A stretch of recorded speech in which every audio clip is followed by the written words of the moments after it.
할렐루야, 반갑습니다. 오늘도 이 수요일 예배 자리에 나오신 우리 성도님들을 환영하고 축복합니다. 오늘도 우리가 함께 말씀을 나눌 때 하나님의 큰 은혜가 우리 가운데 함께 하실 줄 믿습니다. 늦은 장마가 이제 끝나고 본격적인 무더위가 시작되었습니다. 좀 더운 날이 계속될 텐데요. 앞으로 더 더워지겠죠. 몸도 마음도 지치기 쉬운 이 계절이지만은 우리가 기도와 말씀, 찬양에 좀 더 집중하고 게을러지지 말아야 할 것입니다. 우리 옆에 계신 성도분들과 이렇게 인사하겠습니다. 주의 평안으로 인사합니다. 아멘. 주님의 평안으로 여러분께 인사를 드립니다. 무더운 여름을 보내며 우리가 믿음으로 걷는 여름이라는 이 시리즈로 함께 지금 말씀을 계속해서 보고 있습니다. 창세기에 나온 믿음의 조상들의 이야기를 지금 함께 보고 있는데요. 오늘은 5번째 시간입니다. 지난 2번의 시간을 통하여서 우리가 야곱의 이야기를 함께 살펴봤었습니다. 오늘은 그 야곱 이야기의 결론과 같은 부분인데요. 오늘 본문을 통해 기억하는 믿음이란 제목으로 좀 함께 말씀을 나누도록 하겠습니다. 먼저 지난 2번의 시간 동안 나누었던 이야기들을 지금 잠시 다시 한번 살펴보면서 오늘 본문을 살펴보려고 하는데요. 지난 주일 말씀드렸듯이 야곱의 인생에는 크게 2번의 터닝포인트, 전환점이 있었습니다. 그 첫 번째 터닝포인트는 우리가 다 알고 있듯이 베델의 사건이었지요. 형 에서를 피해 외삼촌 라반이 있는 하란으로 도망가던 야곱은 어느 날 한밤 노숙을 하던 그 밤에 하나님을 만나게 됩니다. 하나님께서 그에게 찾아와 주시고 그의 꿈속에서 그에게 찾아와 주시고 아브라함과 이삭에게 약속하셨던 그 약속을 다시 한번 야곱을 통해 갱신해 주시죠. 땅을 주시겠다는 약속, 자손 번성의 약속, 그리고 복의 근원이 되는 그 약속을 다시 한번 야곱과 체결해 주십니다. 그리고 거기에 하나님께서는 야곱이 어디로 가든지 그를 이끌며 그가 다시 고향 땅으로 돌아올 수 있게끔 하시겠다라고 약속해 주시죠. 이 모든 것들을 다 이루기까지 하나님께서 그를 떠나지 않으시겠다라고 약속해 주셨습니다. 이것이 하나님과 야곱을 맺은 약속인데요. 이 약속을 왜 계속해서 말씀드리냐? 이 약속이 야곱의 인생을 이끄는 기준이 되기 때문입니다.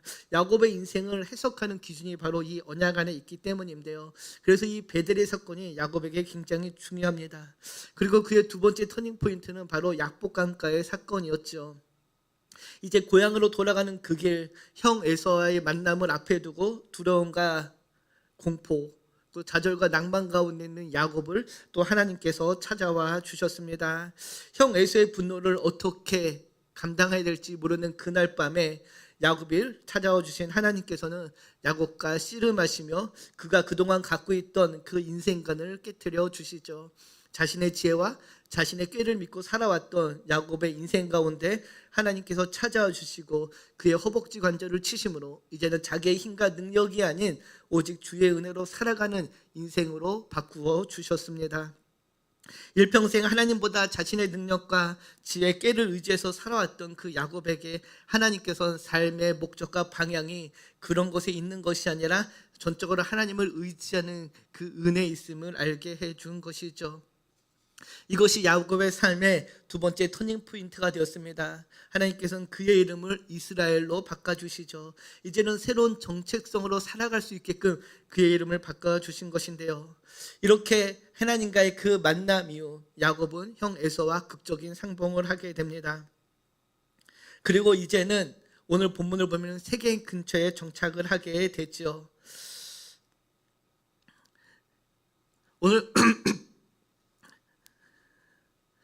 오늘 본문 창세기 38장 18절에서 20절을 보면은 이렇게 이 사실을 알려줍니다. 우리 같이 한번 보겠습니다. 야곱이 밧단 아람에서부터 평안히 가나안 땅 세겜 성읍에 이르러 그 성읍 앞에 장막을 치고 그가 장막을 친 밭을 세겜의 아버지 하몰의 아들들의 손에서 베크시타에 샀으며 거기에 제단을 쌓고 그 이름을 엘엘로헤이 이스라엘이라 불렀더라. 아멘. 야곱은 형 에서와의 극적인 상봉 이후 형이 함께 가자라는 그 제안을 거부하고 세겜으로 그 방향을 돌리게 됩니다. 아버지가 계신 브엘세바가 아닌 세겜에 정착하는 것을 볼 수 있는데요. 그가 그곳에서 밭을 샀다는 것은 그곳에 오래 머물겠다라는 그런 의미가 담겨져 있습니다. 왜 야곱은 아버지가 있는 브엘세바로 향하지 않고 세겜에 정착했는지 우리는 그 이유를 정확히 알 수는 없습니다. 그러나 몇 가지 추측이 가능한데요. 야곱의 인생 언제나 안정을 추구하는 인생이었기 때문에 형 에서와의 그 불편한 관계를 고려해서 형이 있는 고센 땅이 아닌 세겜에 정착하게 된 것이었습니다. 세겜이 브엘세바보다 교통의 요충지였고 더 매력적으로 보였던 것이죠. 그러나 그곳에서 야곱은 정착을 한 후에 20절을 보면 그곳에서 제단을 쌓습니다. 그리고 그곳의 이름을 엘로의 이스라엘이라고 부르게 되지요. 번역하면은 하나님, 이스라엘의 하나님이라는 의미인데요. 비록 지금 베델은 아니지만은 야곱은 이미 하나님이 자신과 약속한 약속을 이루셨다라는 그 고백과 함께 그것의 이름을 하나님, 이스라엘의 하나님이라고 부르게 된 것입니다. 자신의 이름을 이제 야곱이 아닌 이스라엘이라고 부르며 고백하고 있는 것이죠. 하나님 안에서 자신이 새롭게 태어났음을 고백하고 있는 것입니다. 이렇게 세겜에 정착한 이스라엘, 이제는 평안한 삶을 살게끔 살 것이라고 생각했던 그 시점에 야곱에게 또 다른 예기치 않은 문제가 발생을 하게 됩니다. 레아가 낳은 딸 디나가 희위 족속의 주장의 아들 세겜에게 강간을 당하는 그런 사건이 일어나게 되죠. 이 소식을 들은 야곱은 침묵을 하지만은 그의 아들들은 심히 분노를 합니다. 그리고 돌아와서 피해 복수를 단행을 하지요. 그것도 하나님의 언약인 할례를 이용해서 세겜과 그의 아버지 하몰을 죽이고 그 아들 마을 남자들을 학살하게 됩니다. 그것도 모자라서 그곳으로 다시 돌아가서 약탈을 하지요. 이 사건으로 인해 야곱과 그의 가족은 더 이상 세겜에 거주할 수 없는 처지가 되어버렸습니다. 아들들이 저지른 그 범죄로 말미암아서 이제는 야곱과 그의 가족들은 다시 큰 위험에 빠지게 된 것인데요. 당시 상황을 창세기 34장 30절을 보면 이렇게 알려줍니다. 우리 같이 보겠습니다. 야곱이 시몬과 레에게 이르되 너희가 내게 화를 끼쳐 나로 하여금 이 땅의 주민 곧 가나안 족속과 브리스 족속에게 악취를 내게 하였도다. 나는 수가 적은즉 그들이 모여 나를 치고 나를 죽이리니 그러면 나와 내 집이 멸망하리라. 바담 아람에서부터 출발하여서 형 에서와의 극적인 만남과 화해를 통해 그동안 그가 갖고 있던 제일 큰 문제를 해결한 야곱이었습니다. 이제는 정말로 근심 걱정 없이 그동안 모은 가축과 재산을 관리하며 잘 사는 일만 남았다라고 생각했던 야곱이었죠. 그런데 그의 인생에 또다시 어두움이 드리워진 것입니다. 어떻게 보면 야곱의 인생 참 기구한 인생이라고도 말할 수 있을 것 같은데요. 형을 속이는 그 거짓, 아버지를 속이는 그 거짓으로 인하여서 고향을 떠나 살아야 했던 야곱이 이제는 그 아들들의 거짓으로 말미암아 또다시 위기에 처하게 된 것입니다. 오늘 우리가 읽지는 않았지만 이 사건이 담겨져 있는 창세기 34장은 창세기 모든 장면 가운데 가장 잔인하고 또 가장 어두운 그런 상황들이 기록된 말씀이라 할 수 있습니다.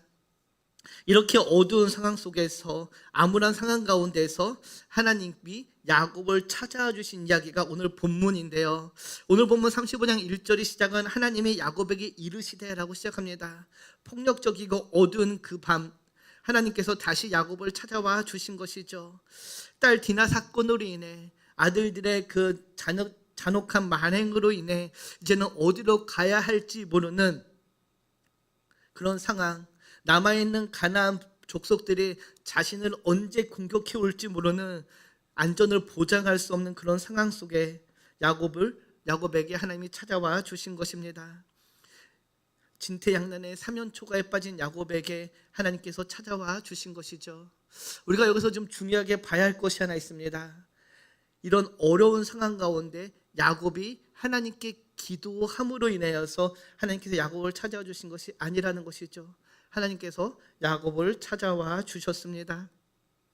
하나님께서 먼저 야곱을 찾아와 주신 것이죠. 어디로 가야 할지 모르는 그런 어두운 상황 속에서 하나님께서 그를 찾아와 주신 것입니다. 실패 속에 있는 야곱에게, 불순종한 모습으로 살아가는 야곱에게 하나님께서 찾아와 주셔서 그에게 다시 한번 말씀해 주신 것이죠. 이것이 우리에게 무엇을 알려주나요? 사랑하는 한마음가족 여러분, 우리 인생의 답, 우리 인생의 모든 문제의 답은 이 세상 속에 있지 않다라는 것입니다. 하나님께 속해 있으며 하나님께서 그 답이 나온다라는 것이죠. 하나님의 은혜로 말미암아 살아가는 인생임을 다시 한번 알려주는 것입니다. 야곱의 그 어두운 인생 가운데 하나님께서는 신실하신 하나님, 내가 너를 보호하고 지켜주시겠다고 약속하신 그 하나님께서 다시 야곱을 찾아와 주신 것이죠. 그리고 야곱에게 무엇라고 말씀하십니까? 35장 1절을 보면 이렇게 말씀하시죠. 우리 같이 1절을 읽겠습니다. 하나님이 야곱에게 이르시되 일어나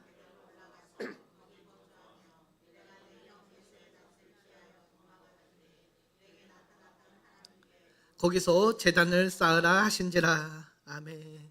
야곱을 찾아오신 하나님께서 야곱에게 무엇라 말씀하십니까?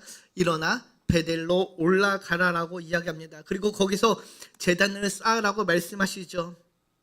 하나님께서는 왜 야곱에게 찾아오셔서 베델로 올라가라고 하셨을까요?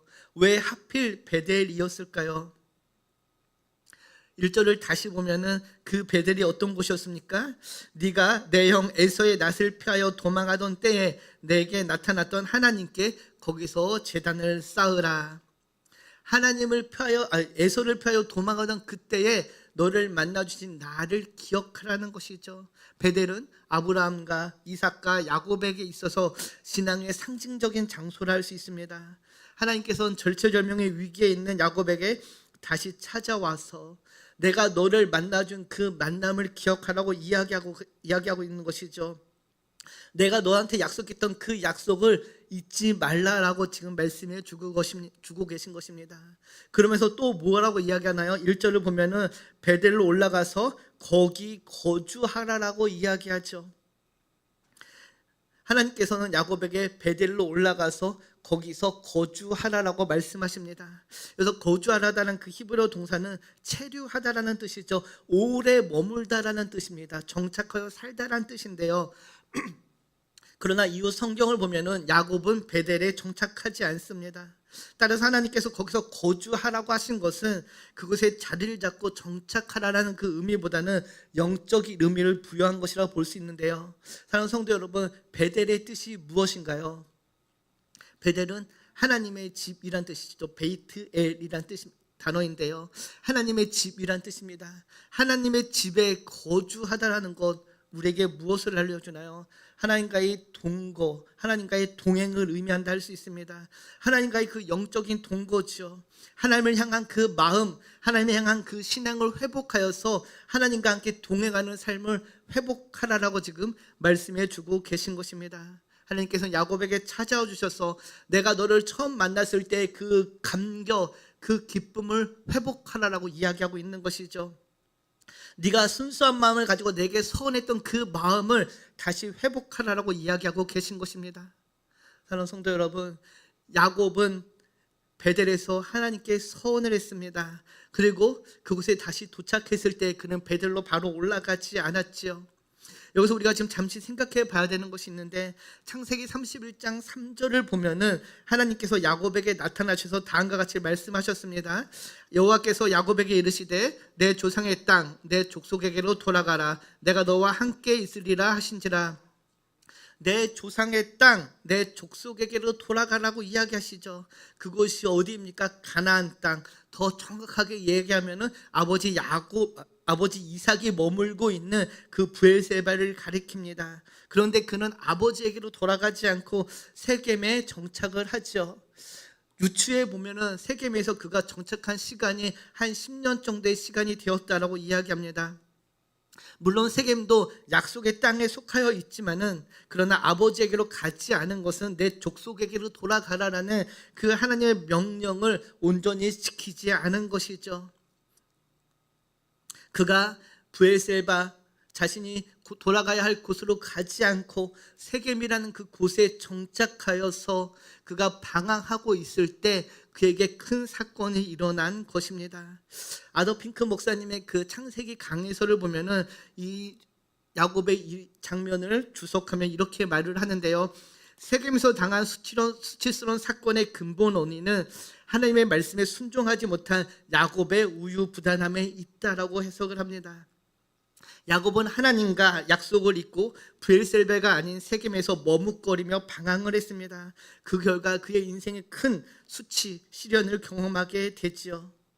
인생의 방향을 상실하고 하나님께서 그에게 주신 그 목적을 상실한 채 살아갈 때에 그에게 큰 위기가 닥쳐왔다라는 것입니다. 사랑하는 가족 여러분, 이 말씀은 단지 야곱을 향한 이야기는 아닐 것입니다. 오늘 우리 모두에게 해당하는 말씀이시죠. 우리도 하나님의 말씀에 떠나서 중간에서 머뭇거리는 그때에, 우리가 세겜에서 방황할 때에, 우리가 처음 주님을 만났을 때의 그 기쁨과 감격을 잊고 지금 이 신앙생활에 안주하며 껍데기만 남은, 무늬만 남은 그런 그리스도인으로 살아갈 때 우리에게도 역시 세겜과 같은 그런 상황이 올 수 있다는 것입니다. 하나님은 오늘도 우리에게 말씀하시죠. 베델로 올라가라, 거기서 다시 시작하라고 말씀하시는 그 말씀을 기억해야 될 것입니다.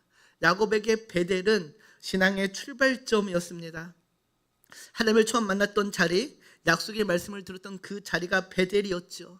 그곳으로 올라가라는 것은 이제 다시 시작하라는 하나님의 초대입니다. 사랑하는 성도 여러분, 우리의 삶에 문제가 있을 때 그 문제를 해결하는 가장 쉬운 방법이 무엇인가요? 원점으로 돌아가서 다시 시작하는 것입니다. 하나님께서는 다시 원점으로 돌아가서 시작하라고 이야기하고 계신 것이죠. 그분이 우리에게 주신 말씀을 기억하고 베풀어 주신 은혜를 기억하고 다시 시작하라고 말씀하신 그 초대에 우리는 귀를 기울여야 할 것입니다. 사랑하는 성도 여러분, 저와 여러분의 삶을 돌아볼 때 어려움이 있을 수 있습니다. 원치 않은 고난이 따를 수도 있죠. 그때 우리가 해야 될 것은 하나님을 처음 만났을 때 그 구원의 기쁨과 감격을 회복하여서 다시 한번 우리의 신앙을 점검하며 하나님의 음성에 귀 기울이는 것입니다. 바라기는 저와 여러분도 온전히 하나님의 음성에 귀 기울여서 하나님의 말씀대로 살아가는 복된 삶이 되기를 주님의 이름으로 축복합니다. 그런데 이렇게 베델로 올라가기 전에 먼저 선행되어야 하는 것이 있습니다. 무엇인가요? 1절을 보면은 일어나 베델로 올라가라라고 이야기하죠. 일어나 올라가는 것입니다. 떠나는 것이죠. 멀어지는 것입니다. 수치스러운 일을 당한 그 자리에서 떠나라고 할 때 즉시 일어나 떠나는 것, 그것이 필요합니다. 사랑하는 성도 여러분, 우리는 간혹해서 주저할 때가 있습니다. 머뭇거릴 때가 있죠. 정말로 이 길을 가는 것이 맞는지 머뭇거리고 주저할 때가 있습니다. 그러나 하나님의 음성을 들었을 때 과감한 결단으로 일어나 그 자리를 떠나는 것, 그것이 필요합니다. 이것이 믿음의 결단이겠죠. 믿음의 생활은 변두리에서 적당하게 타협하고 살아가는 것이 아닙니다. 그렇게 살아갈 때 우리는 결코 세상의 유혹을 이길 수 없습니다. 한 발은 세상에, 한 발은 교회에 들여놓고 하나님의 은혜를 경험할 수는 없다라는 것이죠. 우리가 그 죄의 자리, 그곳을 과감히 떠날 때에 하나님의 은혜를 경험하게 되는 것입니다. 하나님께서는 야곱에게도 똑같이 말씀하시죠. 일어나 올라가라, 떠나라고 말씀하십니다. 떠날 때에 은혜를 경험하게 되는 것이죠. 그리고 두 번째 선행되어야 하는 것은 무엇인가요? 바로 우상을 버리고 정결케 하는 것입니다. 오늘 본문 2절을 보면 이렇게 알려주죠. 우리 같이 2절을 보겠습니다. 야곱이 이에 자기 집안 사람과 자기와 함께한 모든 자에게 이르되 너희 중에 있는 이방 신상들을 버리고 자신을 정결하게 하고 너희의 의복을 바꾸어 입으라. 아멘. 야곱은 하나님의 말씀에 따라 베델로 올라가기 전에 자기 집안 사람과 자기와 함께한 모든 자들에게 이방 신상을 버리고 정결하게 할 것을 명합니다. 이 구절이, 이 말씀이 무엇을 알려주나요? 그동안 세겜에 머무는 동안, 야곱이 세겜에 머무는 동안 야곱과 그의 가족 안에 하나님 외에 다른 것들이 들어왔다는 것이죠. 다른 곳에 마음을 뺏기고 있었다는 것입니다. 아마도 밧단 아람을 떠날 때에 그의 아내 라헬이 드라빔을 훔쳤지요. 드라빔을 훔쳐서 갖고 왔던 것처럼 그것을 떠날 때 그와 함께 있던 많은 무리들이 자신들만의 드라빔 우상을 가지고 있었을 것입니다. 그리고 세겜에 머무는 그 10년 동안 가나안 지역의 신들이 문화가 그들 가운데 유입되었을 것이죠. 지금 야곱은 이런 상황에서 그런 우상들을 제거해야 된다고 명하고 있는 것입니다. 사랑하는 성도 여러분, 야곱은 베델로 올라가기 전 하나님과의 그 관계를 회복하기 위해서 무엇이 필요한지 정확히 알고 있었던 것이죠. 그동안 가지고 있던 이방 신들을 모두 버리고 자신을 정결하게 하는 것이 필요하다라고 깨달았던 것입니다. 그런데 우리가 오늘 여기서 주의 깊게 보여야 될 것이 또 하나 있는데, 야곱이 이방 신상을 버리고 옷을 갈아입음으로써 자신을 정결하게 하는 이 행위가 하나님이 이전절에서 말씀하신 그 말씀에 없다라는 것이죠. 하나님께서는 야곱에게 베델로 올라가서 거기 거주하며 제단을 쌓으라고만 말씀하셨습니다. 그런데 야곱은 그 전에 먼저 우상들을 버리고 정결케 하는 정결 작업을 합니다. 야곱은 직관적으로 우상들, 이방 신들이 계속 있으면은 그가 여호와 하나님께서 발견한 새로운 삶과 조화를 이룰 수 없다는 것을 깨달았던 것입니다. 알았던 것이죠. 그래서 이것은 야곱의 의지적인 결단이라고 할 수 있습니다. 하나님과의 관계 회복을 위한 야곱의 결단이죠. 하나님의 도우심과 은혜를 구하기 위한 야곱의 의지와 결단이었습니다. 사랑하는 한마음 가족 여러분, 우리가 갖고 있던 옛 습관들을 버리지 않는 한 우리는 하나님과의 그 온전한 관계를 회복할 수 없습니다. 우리도 하나님과의 그 온전한 관계를 회복하기 위해서는 그동안 우리가 갖고 있던 그 옛 습관들을 과감히 버려야 하는 것이죠. 야곱은 그 이방신들 금 귀고리를 모아서 어떻게 합니까? 세겜 근처 상수리 나무 아래에 묻었습니다. 다시는 그것들을 돌아보지 않겠다라는 결단이었죠. 사랑하는 성도 여러분, 저와 여러분도 옛 습관을 버릴 때에 온전한 하나님의 은혜를 경험하게 될 줄 믿습니다. 그러나 우리는 그럼에도 불구하고 하나님을 믿는다고 하면서도 여전히 우리의 삶의 습관을 버리지 못하고 사는 경우가 너무 많이 있습니다. 건전하지 못한 오락이나 건전하지 못한 습관들을 못 버리고 사는 경우가 있죠. 과감히 버려야 한다는 것입니다. 그럴 때에 우리는 하나님의 은혜를 경험하게 된다는 것이죠. 야곱이 의지적으로 그 우상들을 버렸듯이 우리의 믿음의 결단, 의지가 필요한 것입니다. 사랑하는 성도 여러분, 바라기는 우리 신앙생활에 의지적인 결단으로 나아가는 저와 여러분이 되기를 소망합니다. 야곱은 그 우상과 금 귀걸이 등을 세겜 근처 상수리 나무 아래에 묻었습니다. 우리도 우리의 제약된 습관들을 눈에 보이지 않는 곳으로 숨겨서 그 유혹에서 벗어나야 한다는 것이죠. 레위기 11장 44절을 보면 이렇게 말씀하십니다. 우리 같이 읽겠습니다. 나는 여호와 너희의 하나님이라. 내가 거룩하니 너희도 몸을 구별하여 거룩하게 하고 땅에 기는 길짐승으로 말미암아 스스로 더럽히지 말라. 하나님께서는 이스라엘 백성에게 내가 거룩하니 너희도 거룩하라라고 말씀하시며 너희 몸을 구별하라고 이야기합니다. 하나님의 거룩함을 따라 우리도 거룩해야 된다는 것이죠. 그래서 요한복음 17장 19절을 보면 다음과 같이 이야기하죠. 같이 읽겠습니다.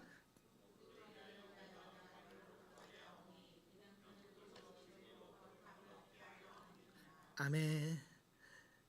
베드로전서도 같이 마저 함께 보겠습니다.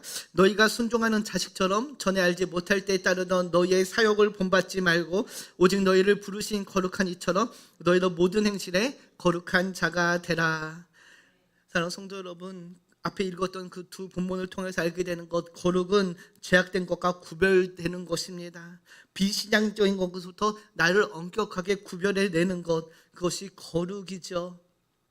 하나님께서는 우리에게 거룩하게 구별되어짐을 이야기합니다. 내가 가지고 있는 습관들, 내가 가지고 있던 죄악된 모습들을 구별하여 낼 때에 우리는 하나님의 백성으로서 온전한 삶을 살 수 있다는 것입니다. 우리는요, 부정한 세상에서 거룩함으로 부르심을 받은 성도입니다. 저와 여러분은 하나님께서 구별하여 부른 사람들이라는 거죠. 그래서 우리는 거룩함으로 구별되어야 하는 것입니다.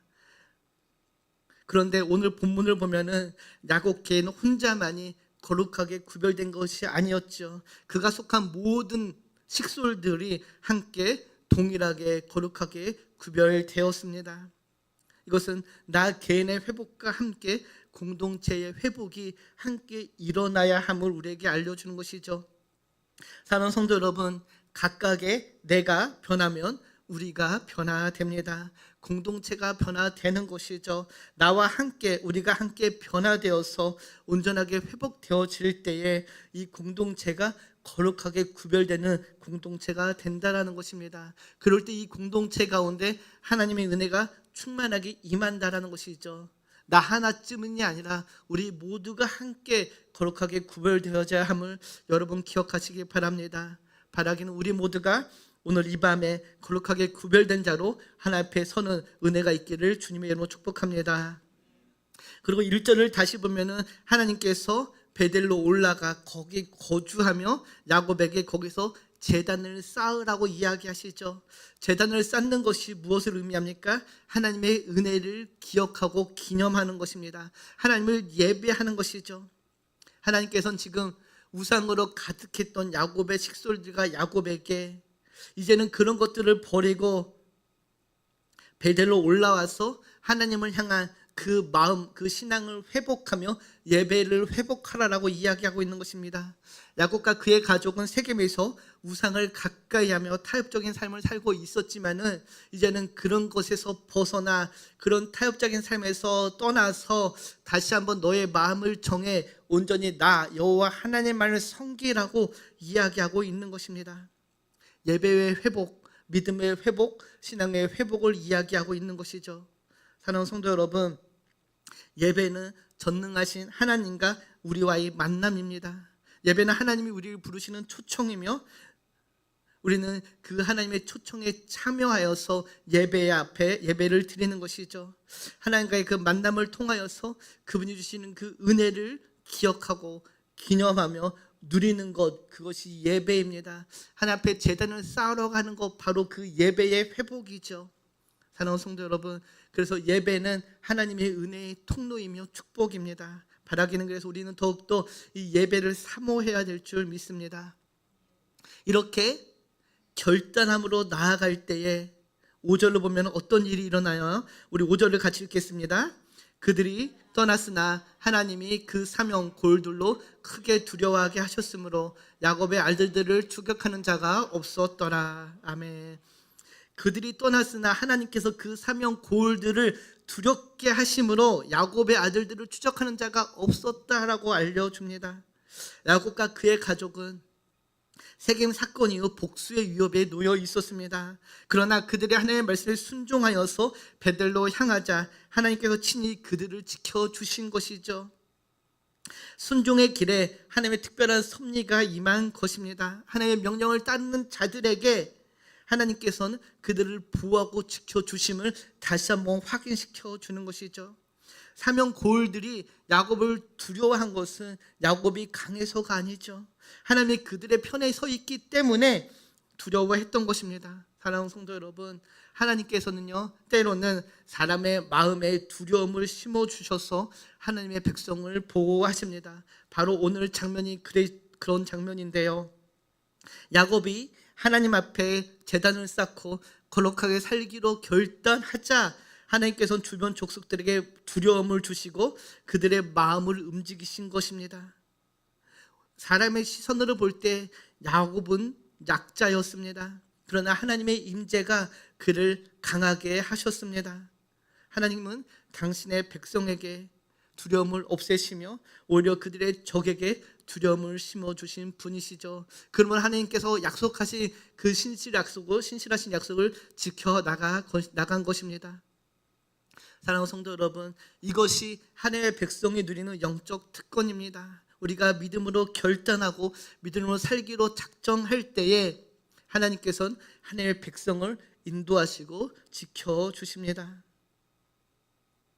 사랑하는 성도 여러분, 하나님은 오늘도요 하나님의 말씀에 순종하는 자의 삶을 지키시고 인도하십니다. 우리의 상황이 위험하고 우리의 환경이 불안해 보여도 우리가 하나님께 순종할 때에 우리는 하나님의 보호 아래 있음을 여러분 믿으시기 바랍니다. 인간적인 계산이나 두려움보다는 하나님과의 약속을 믿으시고 하나님의 임재를 신뢰할 때에 우리는 담대함으로 이 땅을 살아가게 될 줄 믿습니다. 바라기는 삶의 모든 자리에서 우리와 함께 하시는 그 하나님을 신뢰함으로 두려움이 아닌 담대함으로 믿음의 길을 걸어가는 저와 여러분이 되기를 축복합니다. 이제 설교를 맺습니다. 사랑하는 성도 여러분, 베델에서 주셨던 약속, 그리고 약복강가에서 확인된 약속, 그러나 야곱은 세월이 흐르며 그 은혜를 잊어버렸습니다. 세겜 땅에서 안주했고요, 가족 안에는 우상이 들어왔습니다. 우리의 신앙도 종종 이와 같을 때가 있습니다. 하나님의 약속은 선명한데 우리는 삶의 자리에서 그 약속을 잃어버릴 때가 있죠. 그 약속이 희미하게 느껴질 때가 있습니다. 그러나 그럴 때에도 하나님은 신실하셔서 그 약속을 잊지 않으시고 하나님의 자녀를 지키시고 보호해 주시는 하나님이십니다. 그러면서 그 하나님은 동일하게 우리에게도 말씀하시죠. 일어나 베델로 올라가라. 기억하고 다시 시작하라고 우리를 부르십니다. 오늘 우리가 읽었던 이 창세기 35장의 본문의 그 마지막 부분을 보면은 야곱의 인생이 다시 이스라엘로 불려지는 역사적인 장면이 있습니다. 35장 10절을 보면 이렇게 이야기하죠. 우리 같이 읽겠습니다. 하나님 그에게 이르시되 내 이름이 야곱이지만은 내 이름을 다시는 야곱이라 부르지 않겠고 이스라엘이 내 이름이 되리라 하시고 그가 그의 이름을 이스라엘이라 부르시고. 아멘. 하나님께서 약복강가에서 주셨던 그 이름을 다시 한번 상기시켜 주십니다. 이제는 너는 야곱이 아니다 이스라엘이라고 다시 한번 알려주시는 것이죠. 야곱의 이름이 이스라엘로 바뀌었다는 것 무엇을 알려주나요? 이제는 그의 삶이 야곱의 삶에서 이스라엘의 삶으로 바뀌었다는 것입니다. 하나님을 경외하며 하나님의 뜻을 살아가는 삶으로 바뀌었다는 것이죠. 이런 삶의 변화의 시작이 하나님의 부르심에서 시작되었습니다. 그 부르심은 베델로 올라가 단을 쌓으라는 부르심이었는데요. 하나님께서 만나주시고 그 만남을 기념하는 단을 쌓았던 곳으로 올라가서 다시 한번 시작하자라는 것입니다. 다시 시작하자라는 그 하나님의 초청입니다. 한마음 가족 여러분, 하나님께서 오늘 저와 여러분을 다시 초청하고 계십니다. 내가 너를 처음 만났던 그 첫사랑을 네가 기억하고 있느냐? 그 구원의 감격과 기쁨으로 너는 지금 살아가고 있느냐 물으시면서 다시 한번 우리를 초대해 주시는 그 초대를 여러분 놓치지 마시기 바랍니다. 다시 시작하는 것은요, 여러분, 그래서 과거를 잊는 것이 아니라 하나님께서 처음 주셨던 그 약속을 기억하고 그 약속으로 돌아가는 것, 그것이 다시 시작하는 것입니다. 베델로 올라가라는 그 부르심에 순종으로 나아갔던 야곱처럼 우리를 다시 부르시는 그 하나님의 음성에 순종함으로 나아가는 우리 한마음교회 성도님이 되기를 소망합니다. 지금이 바로 그 부르심에 응답할 때입니다. 베델로 올라가 새로운 순종과 새로운 은혜의 길을 걸어가시는 모두가 되기를 주님의 이름으로 축복합니다. 아멘. 오늘도 세 줄 요약이 있습니다. 같이 읽겠습니다. 우리 인생의 문제의 답은 항상 하나님으로부터 시작된다. 다시 시작은 과거를 잊는 것이 아니라 하나님의 약속을 기억하고 그 약속으로 돌아가는 것이다. 다시 시작할 때 하나님은 나의 삶을 새롭게 하시고 동행하신다. 아멘. 이 믿음이 있기를 축복합니다. 기도합니다. 참 좋으신 하나님 감사합니다. 어둠과 불안과 낭만과 좌절과 힘드는 야곱을 찾아와 주셔서 일어나 베델로 올라가라고 부르시는 그 하나님의 부르심을 봅니다. 그 부르심 앞에 순종할 때에 하나님께서 야곱의 길을 인도하심을 봅니다. 오늘 우리도 삶의 어려움 앞에 하나님 앞에 나아가 베델로 올라가 하나님의 부르심에 순종함으로 살아가는 우리의 삶이 되기를 소망합니다. 다시 하나님 앞에 나아가 다시 예배로 회복하고 다시 믿음을 붙드는 우리의 삶이 되기를 소망합니다. 그때 하나님께서 우리를 인도하시고 우리의 삶의 세일을 행하시며 우리의 길을 인도하실 줄 믿습니다. 그 믿음으로 오늘도 승리하는 주의 자녀 되기를 소망하며 우리를 권하신 예수님의 이름으로 기도합니다. 아멘. 교회 소식 전합니다.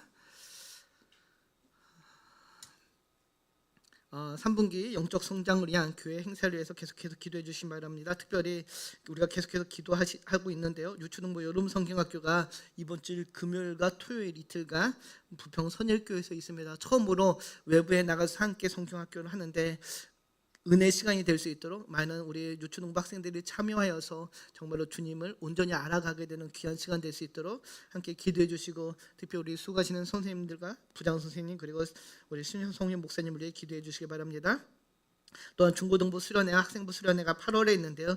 위에서 같이 기도해 주시기 바랍니다. 다른 건가 없으면 우리 주님이 가르쳐 주신 기도를 마치고 우리 찬양 한국하고 함께 합심으로 기도하겠습니다. 하늘에 계신 우리 아버지, 아버지의 이름을 거룩하게 하시며 아버지의 나라가 오게 하시며 아버지의 뜻이 하늘에서와 같이 땅에서도 이루어지게 하소서.